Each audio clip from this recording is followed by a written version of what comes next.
Welcome to the Fantasy Champions Fantasy Football Podcast. What do we got today, Rick? We got the Week 11 news and injury report.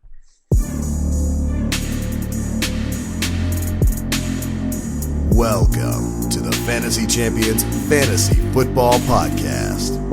Here's your host, Morgan Colby and Rick Lemon. What is cracking, Fantasy Champions?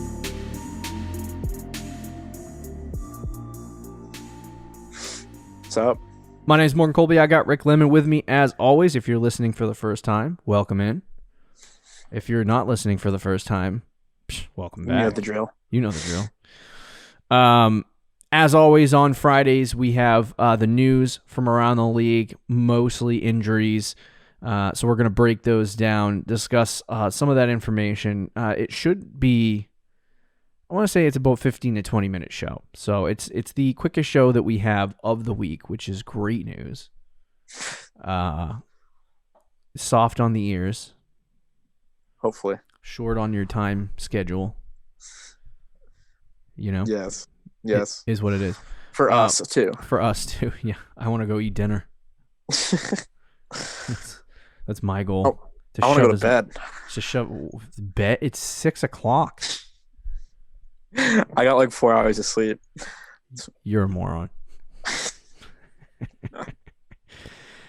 is what it is. Before we jump into our news and notes from around the league, check out our website at thefantasychampions.com.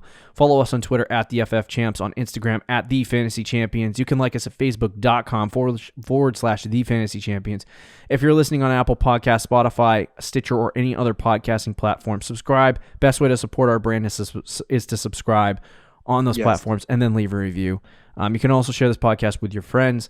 If you're watching on YouTube, subscribe. We're trying to hit 1,000 subs. That'd be awesome. 1,000. That would just be legendary. Click the bell for notifications because subscribing is not enough. And like and comment down below any questions you have pertaining to the week. So let's jump right into the news. What say you, Ricardo? Yeah, let's do it. All right, let's start with the first piece of news that we have. So Devonta Freeman, this was last week. We didn't end up talking about it at all. We might have talked about it on our Friday show. I don't remember. But Devonta Freeman was placed, we'll reiterate it again. He was placed on injured reserve with a hamstring injury. He sustained this hamstring injury at practice last week. I don't know what day it was. It might have been Wednesday. But it was enough for them to place him on injured reserve. It's the 3-week injured reserve, so he can come back after a minimum of 3 missed games. So just keep an eye on that. Wayne Gallman was pretty good on Sunday. Yeah, he's been pretty good in Devonta Freeman's absence. So yeah. I think on good matchups, you can start him. Yeah, definitely. Texans placed David Johnson on injured reserve with a concussion. That's been one heck of a concussion. Yeah, jeez. Not gonna lie. He must have got whacked.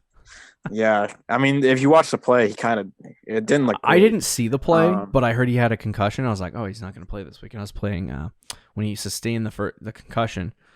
Mm-hmm. Oh yeah, you were playing against David Johnson. I was playing against David Johnson. I was like, oh well, I'm not gonna celebrate an injury, but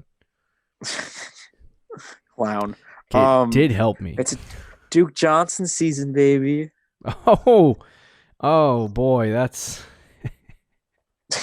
was last year.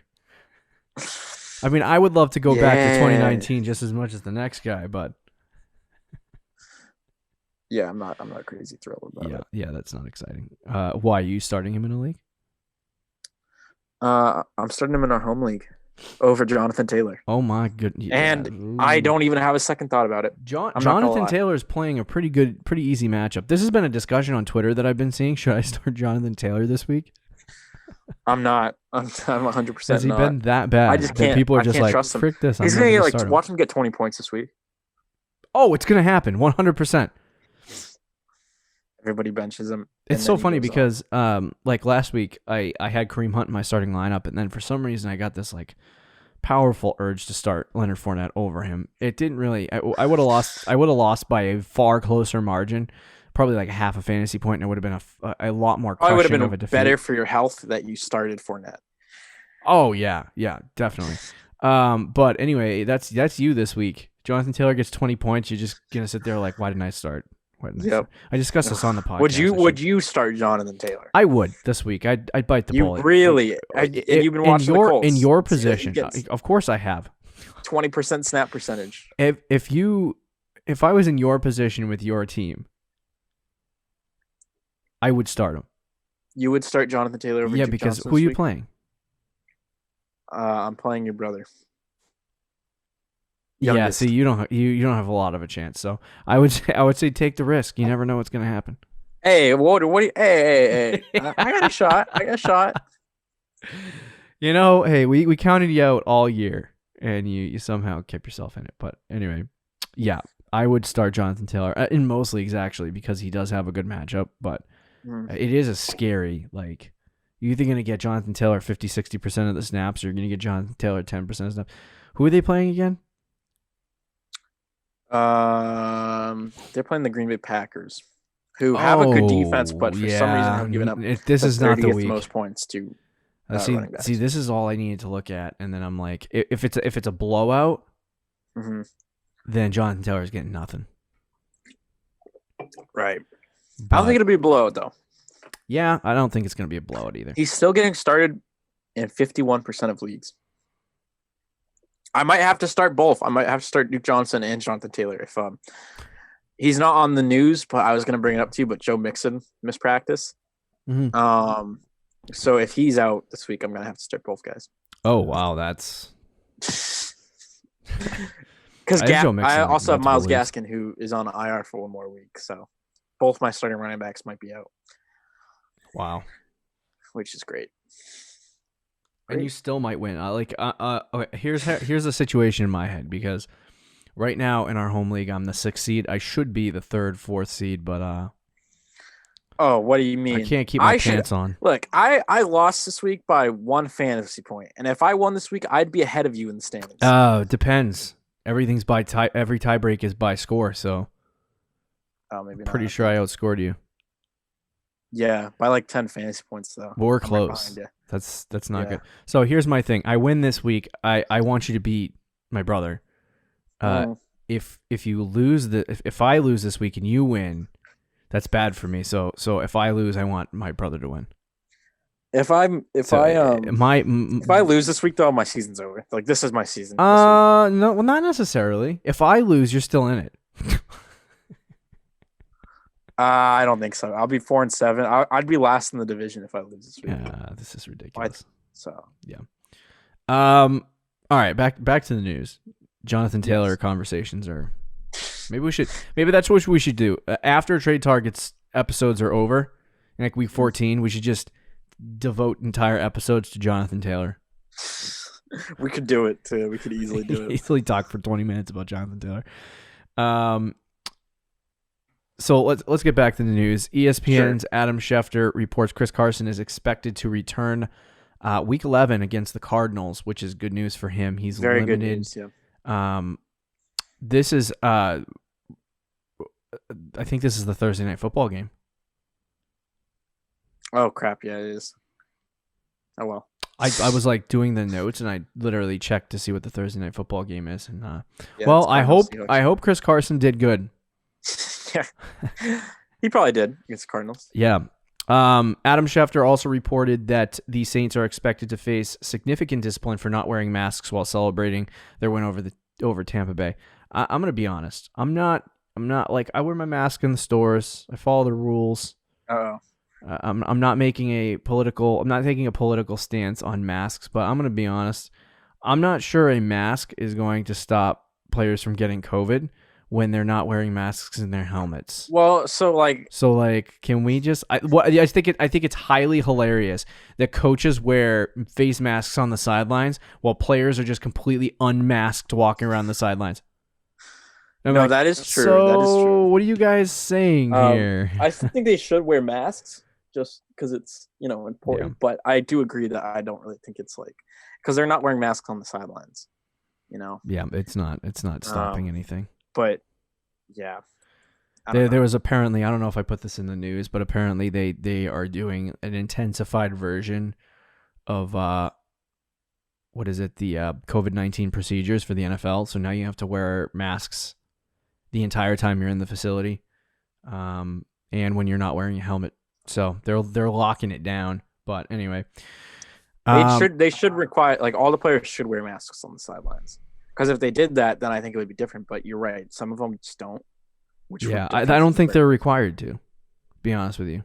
But I don't know. Yeah, I think it's ridiculous that I guess you gotta. Why are they not required to wear masks on the sidelines, but then they get punished for not wearing masks in the locker room? I don't understand. I don't think anybody understands. I literally was talking to my wife about this. There was 2 vaccines that were announced, Pfizer and Moderna, I think it's called, both 95% effective. One of them is going to apply, I think, this week for emergency use from the FDA, and which is great news, by the way. But I think because it's a private company, the NFL should just buy 5,000 to 10,000 of these freaking vials. That'd be so messed up. And just start giving them to people players that actually need it, and just buy themselves. So like we need to get it to old people first. And the NFL is like, we will give you $3 million, billions of dollars. Yeah, that would be messed up, but it would make sense. I wouldn't be surprised if sports leagues started doing that. Just buying, like, the NBA season's coming up in like January. Yeah. So I would not be surprised if they started trying to do the vaccine and at least get vials of the vaccine and start giving to players so that they don't have to worry about as much the COVID-19 restrictions. But anyway, Teddy Bridgewater exited Week 10's game against the Bucs with a right knee injury. The MRI showed there's no structural damage in Teddy Bridgewater's knees. Ian Rappaport reported that he is considered day-to-day and that he was limited at Wednesday's practice. So I think the fact that he's practicing in a limited capacity on Wednesday, we're Friday morning here, 5 a.m.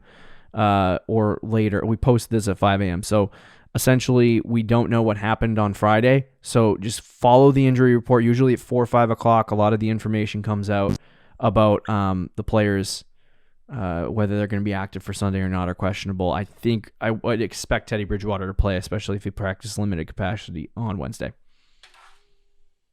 Mm-hmm. Yeah, it looked really bad, but I think he's going to be good to go. What's the next piece of news, Ricardo? So ESPN's Adam Schefter reports that Drew Brees is dealing with multiple rib fractures on both sides of his chest and a collapsed lung on the right side. He's expected to miss 2 to 3 weeks. I even heard someone say that, like, his season could be in jeopardy, regular season. Which means fire up those Jameis Winston shares, baby. I think they play Atlanta twice in the next 3 weeks. I feel very bad for Drew Brees, because this is supposed to be his, like, right off into the sunset. I know. Year. It is sad. Unfortunate because, like you said, it was supposed to be his right off in the sunset. I think he'll still be back this year, so things will be okay. But we get to see if Winston could be capable. This is his tryout, pretty much, because if he struggles here, the Saints are going to be in need for a quarterback this offseason. But if he does good, I wouldn't be surprised if they sign him long term and he's the quarterback of the future.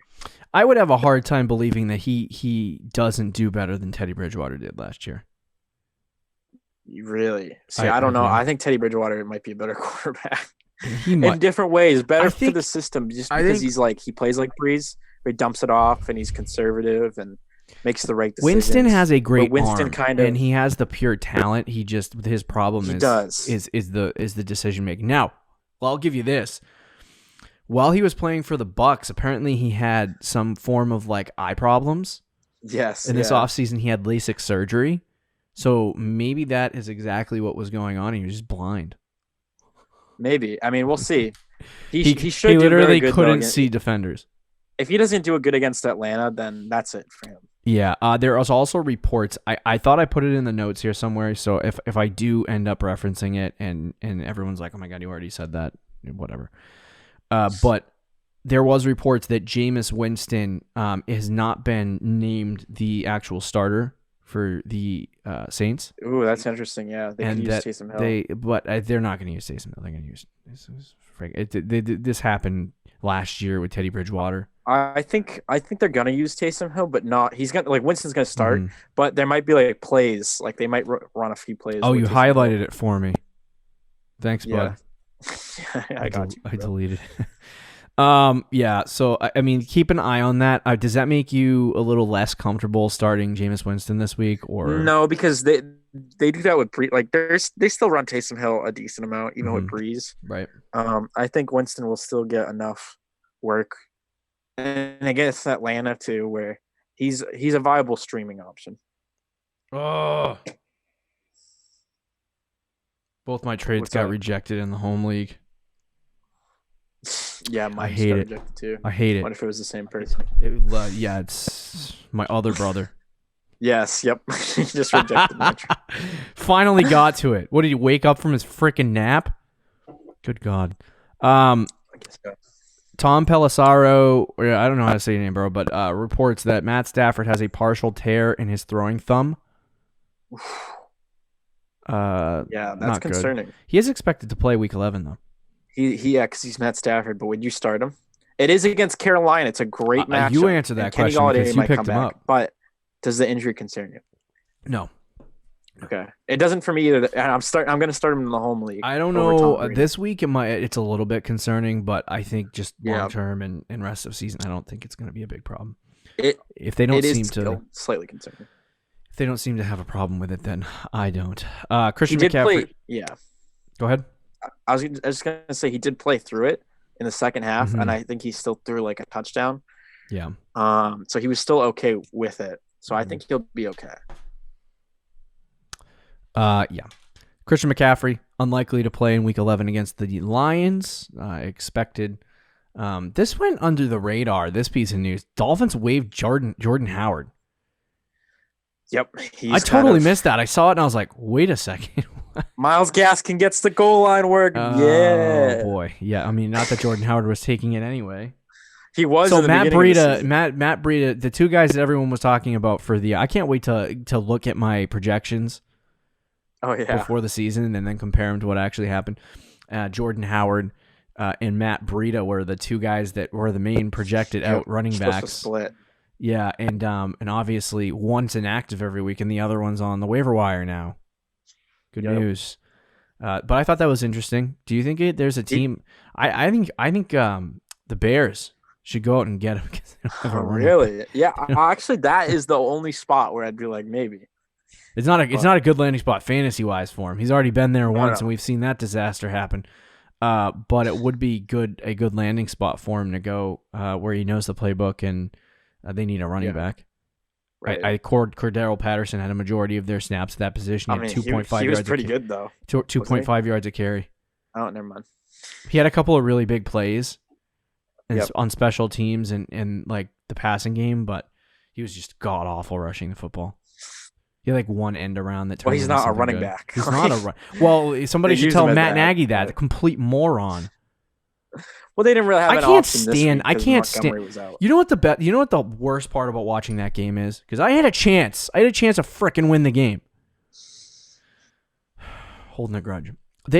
Matt Nagy ceded his play calling to Bill Lazor. I think his name is Bill Lazor. I don't know how to say your name, bro. But he ceded most of his play calling to him. Yep. And late in the game, when they were down by like a touchdown, they would pass it once and then run it. And I'm like, you guys don't get it. You cannot run the football. You're getting 1 yard every run. Just don't run it. They should just be throwing it the whole time. And then they were throwing it to the third and fourth string wide receivers. How about against one of the worst? Angry Allen Robinson. It really is. But like Anthony Miller's better. Darnell Mooney's better. And he's out here throwing to the trash garbage other. I can't. The Bears are so. They rank 31st in every offensive category. The only team worse than them offensively is the Jets. Yikes. And yet they have, 5 wins? something like that. Complete garbage. I can't stand the Bears. Didn't they start off 5-0 and have lost 5 straight or something like that? Something like that. Or if they're 5-1 and they've Yeah. lost 4 straight. It's just disgusting. But anyway, to rant about the Bears. Vic Fangio said there's a chance Drew Lock won't play in Week 11. He does have a rib injury, so keep an eye on that. Drew Lock, another statistic that I saw this week. Drew Lock is one of the worst quarterbacks in the NFL when it comes to 31% completion percentage when getting blitzed. So I'm going to say this right now, since I've been a known Drew Lock guy. I've officially am done with Drew Lock. I don't think he can play in this league. Okay. I switched up my opinion. Doesn't help that his offensive line blows, but he just I don't know if it's just maybe if he gets another chance somewhere else, he'll do well. But when he faces pressure, he just panics. Folds. He goes back foot and just chucks it down the field, and throws a lot of picks because of it. And it doesn't look like it's working out in Denver. Okay. Sam Darnold won't play Week 11 against the Chargers. Unexpected. Or not unexpected, I should say. Pete Carroll said Tyler Lockett has a bit of a knee sprain heading into Week 11 against the Cardinals. That is also a Thursday night bit of news. So keep an eye on that. Pre and post. Yep. Game, that is, in case you're confused as to what that means. Andy Dalton activated from COVID-19 reserve, which means the Cowboys are going to go back to mediocrity. They actually had this young quarterback who was playing good. Andy Dalton, baby. Dalton, the red rifle is back. The red rifle. Should I still be confident in starting Vikings defense against the Cowboys? You should. That's an easy decision. It's not even close. Yeah. Where was I?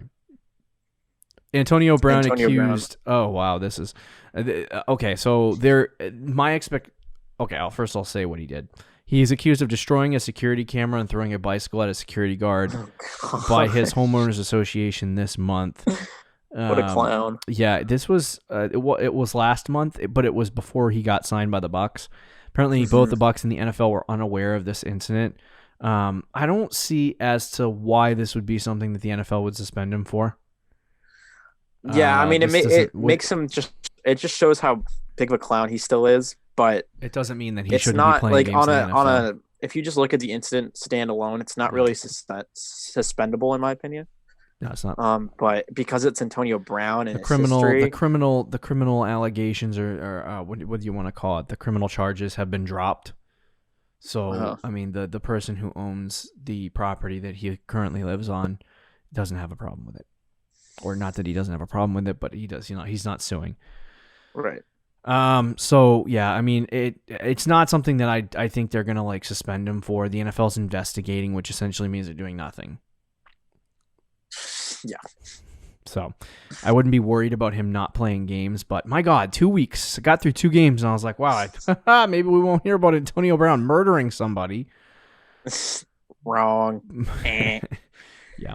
Calvin Ridley was running off to the side at Monday's practice, so he was on the side. Good. That's the only news I got all week for him, so I don't know what's going on. I think he's going to play. I can check real quick if there's something else, just like recently. Yeah. But yeah, last I saw, he was just running too. He was on Wednesday he was limited at practice. Okay, yeah, that's good news. Looks like he's going to play this week. Yeah, it looks like he's going to play this week. I need him to play.